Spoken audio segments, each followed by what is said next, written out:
Now, one thing I really, really, really want to bring up before we have to like close out is what I'd be really interested is like to see, and I don't know if this would like really.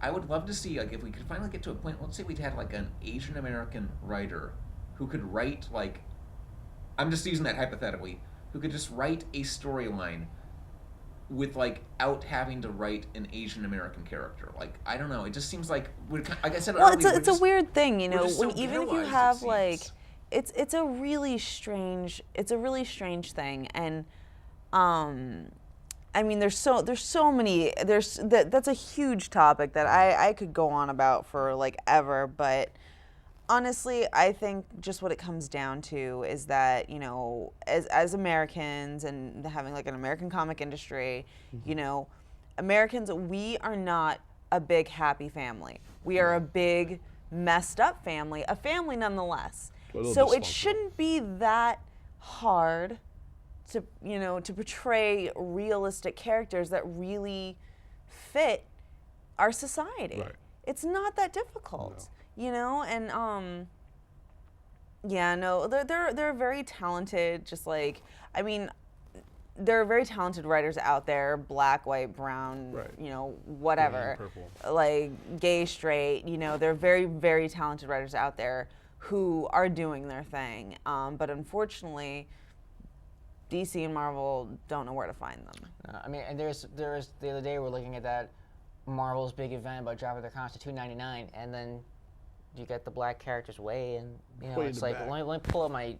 Right, It's yeah. like they're like way far. There's something. I mean, I think that I don't think it's. I think it's a subconscious thing. I think that it's prettier to Right. see like But it's white Well, people. we get into a whole kick now on advertising. Yeah, and- but like, when are they just gonna wake up? I mean, Right. I mean, how can you? I mean, I know it's like subconscious, but when did you start? I mean, when you take a chance, like more important, I mean, if we had out of the mainstream comics, like I'll take for instance DC. When do you say, hey, let's take a real serious chance? I mean, you've always flirted with it. I mean, with the new Firestorm, Jason Roosh, they flirted with it for a few issues, but they came back to its more traditional. And then it's Brightest Day, although Jason Roosh has been Firestorm for about a year or so, technically in comic book world, on the face of the Brightest Day is Ronnie Raymond. Well, if they're shouldn't happen in the same kind of matrix, why can't either one flip flop or That's a good something like point. that? Firestorm could give you like that could be really interesting. Or Adam, the new Adam when he came out, Raymond Choi, and his thing was he was ultimately killed off in favor of Ray Palmer, who's Like anything in this country, you basically vote with your dollar. And if people stop paying for issues that are crap sandwiches, right.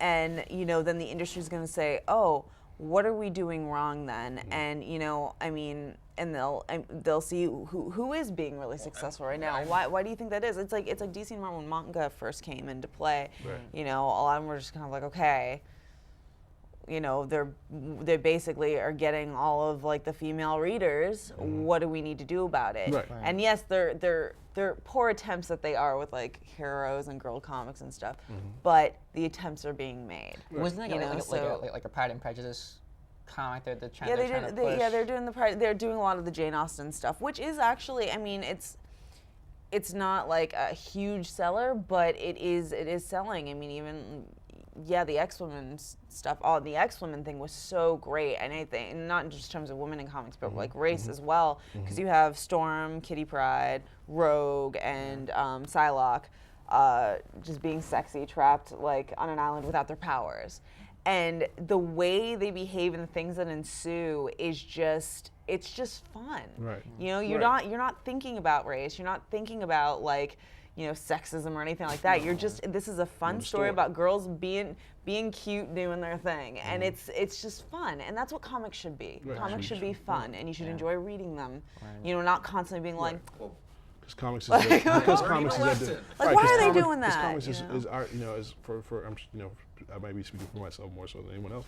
Comics are our guilty pleasure. It's our diversion. It's our soap opera, and you want to enjoy it. You want to just in essence you want it to have quality, regardless of race, regardless of ethnicity, regardless of of sexual orientation. You just want to have a quality story, and I mean, I think with this issue, we just want to hammer home the point that that's all you truly want. And you know, if things are all equal, you want the Black Panther story, the icon story, to have the same type of depth as a Batman story or a Superman story or a Captain America story. Yeah, and I think definitely that they could learn a lesson. I mean, Right. with this having that character depth and stuff, they can totally learn a lesson from manga in the sense that you look at manga, there's no Yeah. racially diverse Yeah. characters 'cause in that, and they're so Yeah, like because you tell okay. us all the time. Yeah, she's always There's telling us, no "You gotta black get the people in you gotta get the manga. I think There's the- no black people yeah. in manga, but yet somehow Right. it's not an issue Right.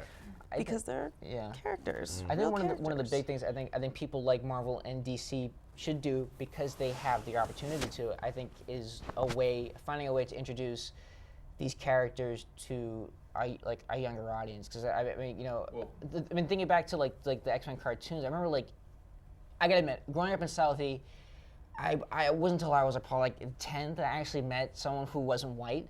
But it was kind of cool having a character like Storm, watching her on a Saturday morning, like, wow, she's cool, like she's strong, And she's you're not just independent. picking up a negative Exactly. stereotype. Right, And I remember this other time too, when, you know, being a kid, and then when that one black family did move into my neighborhood, and we're all hanging out and we're all playing X-Men, and everyone's grabbing an action figure, and you know and my friend at the time was like, oh, which one can I be? And I'm like, and it was weird because it was almost this awkward pause where like it was almost as if like he felt that he had to be the black figure, and it's like, well, there's Bishop and he's got guns. He's like the one X-Men you can Right, buy violent who's mutant. packing heat. And it's Right. like, so what does he do? He's got a mullet and shoots people? Like, it was just like, and I remember, but it was Got a around, big scar. but it was around Yeah. at that time though, where it was just like, wow, Right. what is there? Right. This is what I'm really afraid of. I am really afraid that one of these days we'll just hit some sort of sea change, and some kid's going to walk into a comic book store with $20, and it's going to be some kid, and he's going to just stand there, and he's going to look out, and he's just going to see this sea of superheroes, and he's going to go, I can't identify with any of them. He's going to take that $20, he's going to spend it somewhere else. And like you said about voting with your money, Right.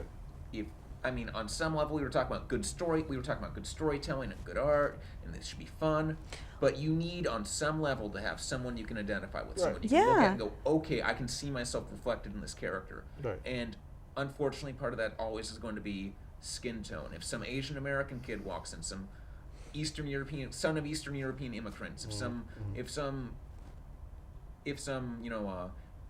Native American girl walks in a comic book store with $20 and they just go, I can't see anything that looks good to me, and they walk out, that's the day the industry's going to die. No, They I decide, Well, I'm I just mean- go spend this on going to see a movie and It's find frustrating. It's frustrating, like as a fan and a retailer, because it's like I there's so much of my passion and love is just in comics alone, and you know it's so frustrating where it's like we want this to succeed. You know, we want comics, we want to keep reading them. You know, and it's just they're not.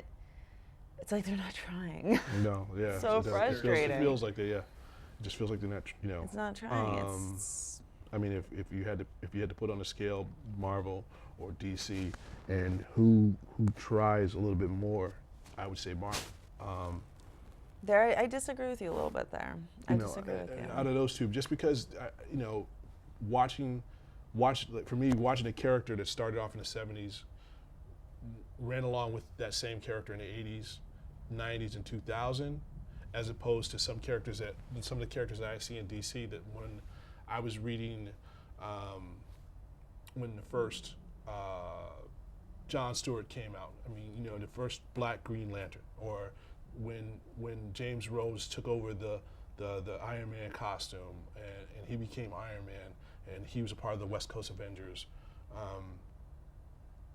Yeah, you just see different. You know, in Marvel's world, some of those characters actually become leaders, and they become in some cases the moral barometers for that particular team. Whereas with DC, just don't see enough of it. I agree with you DC's there. too afraid to commit to a change. No, I totally agree with you there. But DC's always, I mean, if you look at, you know, obviously like DC and Marvel, it's like looking at Coca-Cola and Right, Pepsi. right. You know, Marvel's totally the Pepsi. It's like sweeter. It's like for the new generation. You know, but they also started on that platform of trying to be the edgier ones. Right. And DC is the classic.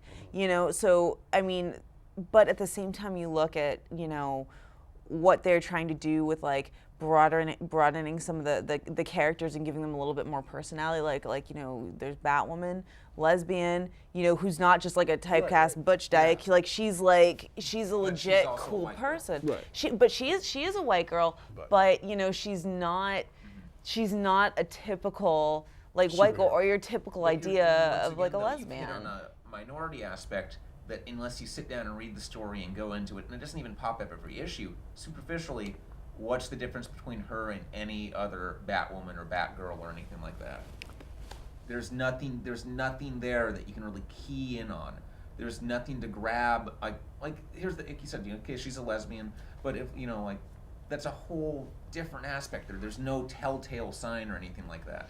It's not like True. But they are just in the defense. They are kind of just getting her started. Oh yeah, no, Definitely. But also like DC actually I feel is listening to the readers. The price level's dropped. Okay. Like the Okay, that's they're once again, and here's the bully with thing. your dollar. Here's Yeah. the thing. If something isn't working out, like say if for example like if I don't know like a Green Lantern wouldn't this hypothetical if it wasn't working out, they wouldn't put out like 21 shots and like try to get you at like all these like Marvel. It's like if something isn't working out, what do? Let's just put that character on every team and give them like 21 shots and now we're just get looking it at- out there more. And it, like they don't listen. Now we're looking at two different marketing principles. That's market saturation right there, and the idea that if you can like diversify interest. But I So, think mean, in the that's long term, DC is going to be more successful, especially about bringing in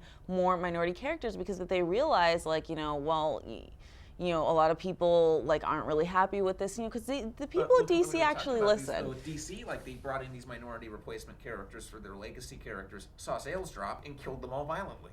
That is true. Yeah, I mean, So That is true. It's just like Steel, or you go back to another Misty Knight, who's basically another black cyborg, but and she's a New York cop, and she's now the leader of her own team that's featured in Marvel. No, because I'm not gonna like Right. I'm not gonna deny that DC is definitely kind of a cultural wasteland. Right. But I feel just looking at the two in the long term, I feel that DC's gonna like actually stick out though because the way what Marvel's doing, I don't because even Storm at this point, and I've told you guys this so many Right, times they before. kicked Like her even to the Storm, side. she's just the magical Negro character, with her African wisdom. She's not doing anything. She's just there to give advice. Right. And it's And just she's gay. it's not- She's Actually, she's Black Mother Earth. There She was is, one she that is, I and did there- like recently in one of the recent Astonishing X-Men runs is like they had a mission to Africa and Cyclops just looks at Storm and she goes, "Why would you assume I would know anything about this country? It's a continent." Right. And on that note, I think we actually have to start wrapping up. Okay. But this is definitely something we gotta come back to. I mean, I this is definitely gonna be like a multi.